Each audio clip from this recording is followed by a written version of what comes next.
Alvaro Carpe and Max Quiles. Pratama, Peroni, Morelli on row 2. Thompson, Ramersdorfer and Uriarte. Stand-up Austria, your man's in 8th. Ruche Mouli will start from 10th ahead of Pugliese and Christian Daniel Jr. Then you've got Guido Pini returning to action. Finally, we get to see him out on track racing here ahead of Leonardo Zanni. And then you've got Farkas alongside them. Boggio, Danish, Puetezan, Mounty, Pons, Famara, Plonk, Monignane, Belford, Sessler and Pavelet. Hakim Danish back on the 6th row of the grid, having qualified 17th. So he's got some work to do. He said he just didn't feel it. He's not feeling. He didn't enjoy the track when he was here last year. Just can't click here. He said. Let's hope he finds his way in the race.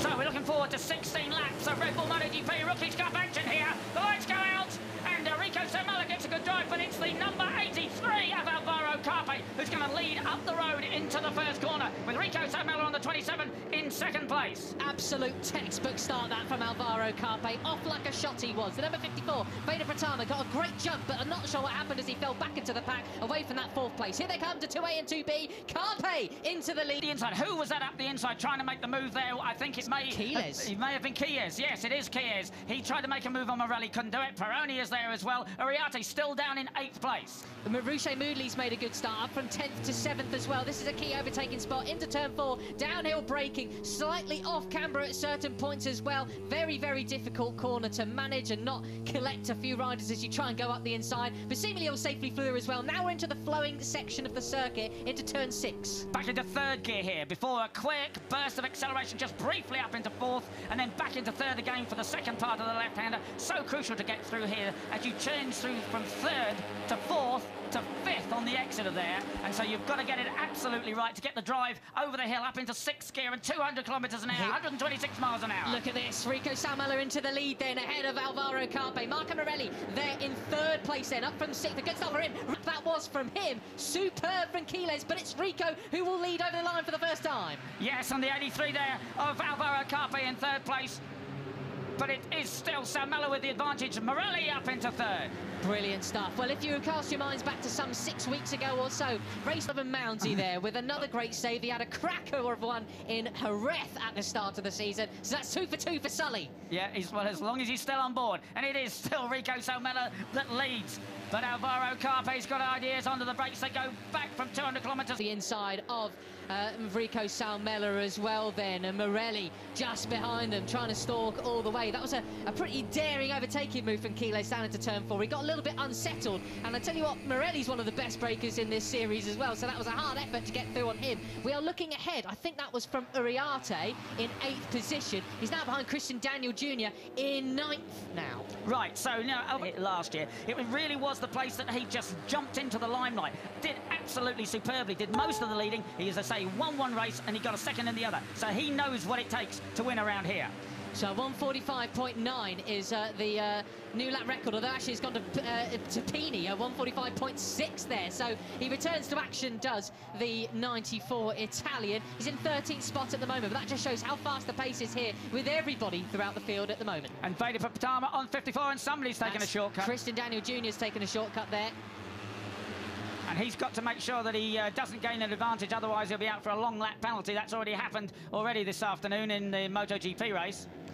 So Carpe leading, no, sorry, it's not Carpe, it's Quiles leading the way. I got confused by the pink on the back of the helmet then. Quiles leading the way down to turn 4. This is an impressive return to action for the Spaniard. As I mentioned in the start of the broadcast, he's even taller now he's come back. Remember last year, if you're watching Born Races, he was the pint-sized pocket rocket along with Rico Sermella. He's now one of the tallest in the field. That's right, and I hope you all are watching Born Races, a sensational series. Right, back with that, mate. It is Quiles who leads. Now, he didn't qualify on pole, but he was 3rd fastest. He said, I was just going faster and faster, pushing harder and harder. He said, I ended up pushing so hard I was getting front-end chatter. I had so much front-end chatter, I ran right off the track. At least they said I found out where the limit was. There you go. Well, I tell you what, that's exactly what his manager tends to do as well. Marc Marquez always find the limit and then went backwards from there. But there you go, Carpe finding limits and going even further. Quiles going across the front wheel of Rico Sermella as well. That was as hard as racing gets for those guys there without it being unfair. Although, did they go beyond track limits? Got to be careful. careful. I think they did. I think both of them did. Both the leading two got on the green there, and they've really got to watch that. Armour now moves up into 4th position. This is a brilliant race so far from the Asia Talent Cup champion. We'd like to say, actually, riders that are used to the Buriram circuit out in Thailand, which is equally very stop-start with a flowing section in the middle, do tend to go well here in Austria. Somkiat Chantra, plenty of podiums, and I think a victory as well here, if my memory serves me correct, or at least a near victory too. So Veda Pratama doing it for the Far East. And you're now on board with Brian Uriarte, the points leader, but he's still back in, like, on the 6th row.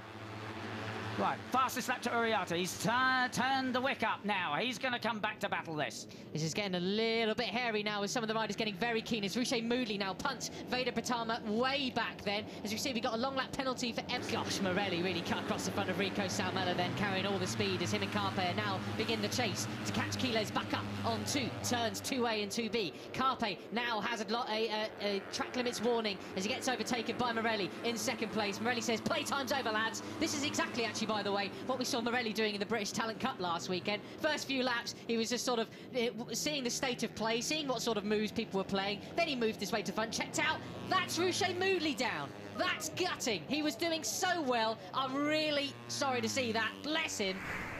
Where has he gone? Oh, 2A catches him out. Just tuck the front going in there. You know, it's so hard on the brakes. You come over a rise, almost into adverse camber there, and that's what it took to tuck the front. Gutted for him. Gutted for him. That's not what he needed or wanted at the moment. Fiercely determined he is to get back onto the podium here in Rookies Cup and take a victory in his 3rd year. Yeah, these guys are not going to hold each other up, because at the moment Quiles is just eking out the advantage there with 11 laps to go. Yeah, and he's gained a 10th on them again in that 2nd sector, so he needs to be careful. We see Leonardo Zanni's crashed out as well. Rider okay, according to our timing screens. We come in towards the final sector. Trackers already, Carpe's got a warning, and he does. They just keep it on the green that time, and they have closed back on Quiles, I think. Yeah, that's 3/10 in that final sector. 2/10 as they come across the line then, so they've caught him back up. I mean, if he sticks his leg out, he's got one hell of a sail nowadays. He's much taller than he previously was. He's got some fairly pint-sized riders behind him, so he's such raw speed sometimes, isn't he? I mean, yeah, Quiles. Very impressive to watch. Yeah, indeed. And you're looking back now at Rico Salmela. To close in on Peroni in 5th, who has latched onto the back of this group now. I think we are not going to see a leading quartet get away. Well, the interesting thing here is there are really 2 possible gearings that the guys can run. What you might call the short gearing option, which Rico Salmela's using, or the long gearing option, which Brian Uriarte is using. And I don't frankly know what everybody is using. But of course, that means that the track is quite different for you. If you're running the short gearing, you get the punch out of the corners and that sort of thing in general terms. If you run the long gearing, you can make a bigger advantage on slipstreaming. But you've got to get yourself out of the corner quick enough to make that gearing work. And of course, with the setup as well, you have got this middle sector as well to factor in, very fast and flowing. These 2 left-handers, as we see another long lap penalty being handed out to Guillaume Plonk, and also KJ Monignane as well. So plenty of riders doing some extra distance in this race that they initially didn't intend to do. As we see, Uriarte has caught them, and now he's moving up towards Marco Morelli. He's dispatched Valentin Peroni, another Argentinian, though not for long, as Peroni looks up the inside of Uriarte, who goes at the inside of Morelli. Their sleeve at the moment, certainly. Well, there's the pole man. That's the fastest guy so far ever around here. A 1:44.034.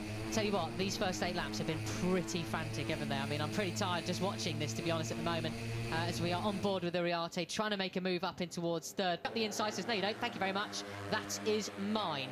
That's the state of play, then. OK, Clark with a long lap penalty. Right, OK.